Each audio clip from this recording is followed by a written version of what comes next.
तो अभी हम शिप किला से वापस नीचे की ओर जा रहे हैं।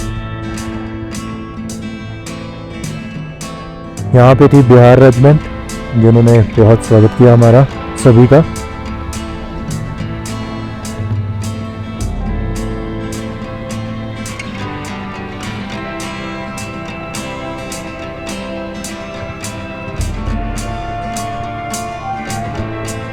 तो इतनी हाइट पे भी इतने अच्छे फ्लावर्स यहाँ पे खिले हुए हैं। तो बाकी राइडर्स तो आगे निकल चुके हैं, बट मैं यहाँ पे सिकंदर के साथ रुक गया हूँ कुछ फ़ोटोज़ वगैरह क्लिक कराने के लिए। तो शिप्ला के टॉप पे लगभग सभी और ऐसे ही फ्लावर्स हैं। सारा रास्ता बहुत ही प्यारा है। तो नीचे भी एक विलेज है, देखिए कैसे घर बने हुए हैं वहाँ पे, एक के साथ एक।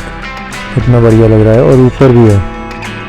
तो दोस्तों नीचे जो गाँव है उसका नाम है नमगिया, और नमगिया के बिल्कुल पास दूसरी ओर टॉप पे वो विलेज है ताशीगंज। वहाँ पे पहुँचने के लिए हमें जाना पड़ेगा नीचे ख्वाब ब्रिज पे। तो फिर से पहुँच गए हैं ख्वाब ब्रिज के पास। सभी यहाँ पे देखिए कितने मस्त हैं, खुशी खुशी जा रहे हैं। आज ही अगली मंजिल जो चैंगो, तो ये रहे हमारे स्थितर जी, वो भी भगाते ही जा रहे हैं बाइक को। आर्मी का रिकवरी व्हीकल हमारे आगे आगे जा रहा है। तो अगर तो बाइक ख़राब हो जाए किसी की, तो कुछ भी प्रॉब्लम आती है, तो ये बहुत ही हेल्पफुल है हमारे लिए। तो बाइक को यहाँ तक के अंदर ट्रक में लोड करके भी लेके जाओ। प्रायः जैसे ले में चलेगा, बट ये स्पीति वाली है। देखिए बादल कैसे बढ़िया लग रहा है यहाँ से। पर जब जहाँ तो बरसते हैं ना तब अच्छे नहीं लगते।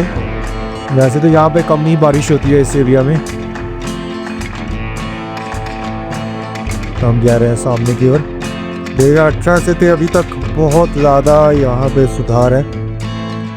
पहले जगह के सारा रोड ऐसे ही था, टूटा फूटा हुआ है ही नहीं था। अब तो क्लास रोड बन चुका है। हम नाको की ओर बढ़ रहे हैं, और नाको के रास्ते में ये देखिए बहुत ही ब्यूटीफुल जगह दिख रही थी नीचे। यहाँ पे बहुत सी प्लांटेशन थी। तो ये जगह है चुलिंग। तो इस ओर भी जाया जा सकता है, यहीं से एक टर्न है थोड़ा आगे से। तो जिस ओर बादल हैं उसी ओर हम बढ़ रहे हैं अभी। तो पहले तो दोस्तों प्लान था कि हमने नाको में रुकना है, जैसे आर्मी वर्क ने हमें बताया था। तो बट अभी हमारी जो स्टे है वो होगी चैंगो में। चुलिंग विलेज का एक और व्यू। तो मेरे पास कोई सैमसंग S25 अल्ट्रा तो है नहीं, तो जूम ऐसा ही दिखेगा यहाँ पे। तो दोस्तों हम पहुँचने वाले हैं नाको विलेज, बट अफसोस की बात यह है कि हम वहाँ पे नहीं रुकेंगे। हालांकि हमारे प्लान में था, बट जो कल रात बारिश हुई थी उसी की वजह से सारा प्लान चौपट हो गया। तो अभी भी आप देख सकते हैं, एक और तो पूरी धूप निकली हुई है और एक और पूरे बादल हैं। पता नहीं कल का वेदर कैसा होगा, कैसे होगा हमारा अगला सफ़र कंप्लीट। नाको दोस्तों हैंगरैंग जो वैली है यहाँ की, उसका सबसे बड़ा विलेज है, और जो हिमाचल की सबसे ऊंची चोटी है, मतलब रियो पुरग्याल, उसके बिल्कुल बैक साइड पे है। मतलब जो उसकी स्लोप्स है ना रियो पुरग्याल की, नाको विलेज उसी पे बना हुआ है। तो यहाँ पे एक मोनेस्ट्री है, एक छोटी सी लेक भी है, और बहुत ही दोस्तों सुंदर विलेज है। बट इस बार हमें देखने का मौका नहीं मिलेगा। तो दोस्तों नाको में जो मोनेस्ट्री है वो भी एक बहुत ही पुरानी मोनेस्ट्री है। लगभग 11th सेंचुरी में ये एक मोनेस्ट्री है जहाँ पे बनाई गई थी, और ईयर था 1025। तो बिल्कुल नाको मोनेस्ट्री जो है, जैसे मैंने आपको पहले बताया है कि जो रियो पुरग्याल यहाँ का सबसे ऊंचा माउंटेन है, उसके लगभग आप पिछली और बेस पे है। जो पुरग्याल है वो यहाँ के एक लोकल देवता हैं। तो उन्हें यहाँ पे जो माउंटेन है उनकी स्पिरिट माना जाता है, उनकी आत्मा माना जाता है। तो दोस्तों नाको विलेज को बहुत सी कुदरती आपदाओं का भी सामना करना पड़ा। 1975 में यहाँ पे इतना भयंकर भूकंप आया था कि यहाँ की जो छतें थी मोनेस्ट्री की, उसमें भी दरारें पड़ गई थी। यहाँ तक कि यहाँ पे बहुत सा आर्ट वर्क भी खराब हुआ। और साथ ही में 1998 में इतने सीवियर विंटर्स यहाँ पे आए कि पूरा का पूरा विलेज लगभग ख़त्म होने की कगार पे था।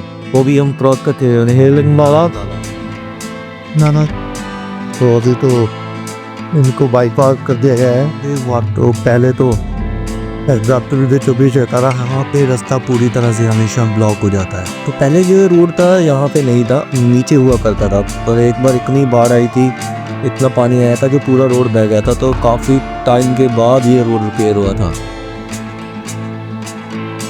देखिए यहाँ पे कितने व्यू इकट्ठे हैं।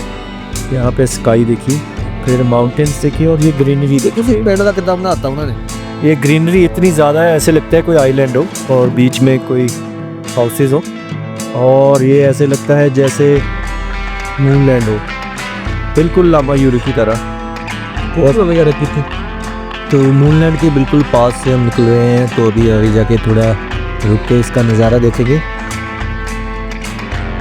तो दोस्तों मूनलैंड पे भी ये एक रोड बना हुआ है जो हमें लेके जाएगा वो नीचे जो घर है वहाँ तक। तो पहले तो विचार हमारा सुमदो तक जाने का था, बट आर्मी ने प्लान चेंज कर दिया क्योंकि बारिश की वजह से सभी प्लान जो बनाए गए थे सभी चौपट हो गए थे। बट शिपकला का प्लान हमारा सफल रहा। तो अभी हम रुकेंगे चैंगू से जो मेन यहाँ पे विलेज है वहाँ से थोड़ा पहले एक होटल है द येलो लीव्स। वहाँ पे देखिए कितनी अच्छी प्रॉपर्टी है, और साथ में वेदर देखिए पिछली और कितना यहाँ पे वेदर अभी बढ़िया बना है। तो बढ़िया तो कल तक पता चलेगा, अगर बारिश होगी तो क्या बनेगा। तो कल हम चैंगो से निकल के जाएंगे सीधा सुमदो और कॉरिक की ओर। तो वहाँ से हम जाएंगे जो तिब्बत का एक और बॉर्डर है यहाँ पे, वहाँ पे। तो इस प्रॉपर्टी के इर्द गिर्द सभी और एप्पल ऑर्किड्स हैं, तो बहुत ही ब्यूटीफुल प्रॉपर्टी है। ये देखिए सभी और ग्रीनरी ही ग्रीनरी है। तो इंडियन आर्मी के हम बहुत ही शुक्रगुजार हैं जिन्होंने हमारे लिए इस साइड को ऑर्गेनाइज़ किया और हमारे लिए इतनी अच्छी जो जगह है रहने खाने पीने के लिए उसका इंतज़ाम किया है। तो अभी यहाँ पे इमरजेंसी लाइट्स ही चल रही हैं। कल की बारिश के बाद यहाँ पे इलेक्ट्रिसिटी का तो बुरा हाल है। तो मुझे नहीं लगता है कि बाद में कोई वीडियो रिकॉर्डिंग हो पाएगी क्योंकि यहाँ पे इलेक्ट्रिसिटी तो है ही नहीं, लाइट के बिना कुछ भी नहीं पॉसिबल है यहाँ पे। तो यहाँ पे बहुत ही अच्छा ये मैप और यहाँ के जो वाइल्ड लाइफ है इसकी यहाँ पे पिक्चर्स। तो कल का सफ़र हमने पूल से स्टार्ट किया था और हमने जाना था शिपकिला। और पहले क्योंकि रात को बहुत बारिश हुई थी तो इसी वजह से लैंडस्लाइड हो गई थी और काफ़ी देर हमें वेट करना पड़ा शिपकिला तक जाने के लिए। हमने शिपकिला पे जाके पूरा सेलिब्रेशन किया। सेलिब्रेशन के बाद हमने जो वहाँ का बॉर्डर है वहाँ पे विज़िट किया, कुछ पिक्स क्लिक कराई और फिर जो वहाँ की जो रेजिमेंट होती है उसके अकॉर्डिंगली वहाँ पे लंच होता है। तो हमने क्योंकि वहाँ पे बिहार रेजिमेंट थी तो वहाँ पे लिट्टी चोखा हमने खाया। तो उसके बाद विचार तो ये था कि हमने नागपुर जाना है, बट क्योंकि पहले ही लैंडस्लाइड की वजह से काफ़ी टाइम निकल गया था तो इसी वजह से हम नागपुर नहीं गए। तो सीधा आए अपने जो स्टे पॉइंट है हमारा जो आज का रिजॉर्ट था, तो वो था द येलो लीव्स। तो रात को यहाँ पे लाइट भी नहीं थी क्योंकि बहुत ज़्यादा बारिश थी, इसी वजह से रिकॉर्डिंग रात को भी नहीं हुई। तो ओवरऑल अगर कहें तो कल का सफ़र बहुत ही बढ़िया रहा। आर्मी के साथ सेलिब्रेट करके हमें बहुत प्राउड फील हुआ। तो दोस्तों इस सफ़र को आगे एंजॉय करने के लिए बने रहिएगा इस वीडियो पे और कर लीजिएगा इस चैनल को सब्सक्राइब।